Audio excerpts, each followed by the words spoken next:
मग लोक बघत होते की बाबा हे एवढ्या एवढ्या, म्हणजे ते जे गाडा पण नव्हता, खोकं होतं, खोकं एक 4x4चं खोकं होतं, 4x4चं. आणि त्या बारक्या खोक्यात फरशा बिरशा घालून ते सुरू केलं होतं.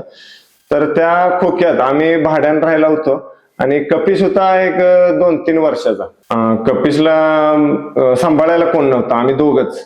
शाळेतनं आला की त्याला कुठं खेळायला नाही, काय नाही, त्यामुळं आम्ही त्याला हितच, म्हणजे आमच्या डोळ्यासमोर असावा, असायचा.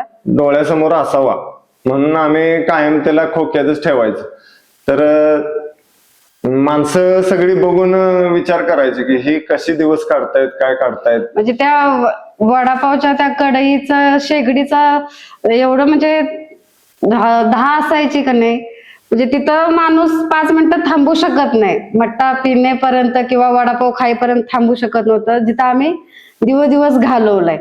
आणि कपिश अक्षरशः खाली फ्लोअरला, त्या खोक्यात फ्लोअरला एवढं जे तापलेलं असायचं ना, तरी त्याच्यावरती तो झोपलाय अक्षरशः.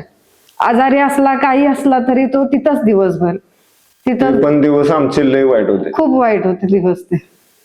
त्यावेळी माणसं बघून अक्षरशः हे व्हायचे, म्हणजे त्यांना गिरायकांच्या सुद्धा डोळ्यात पाणी यायचं की म्हणजे एवढं छोटस बाळ घेऊन कसे ह्या असल्या गरम ठिकाणी हे काम करतात.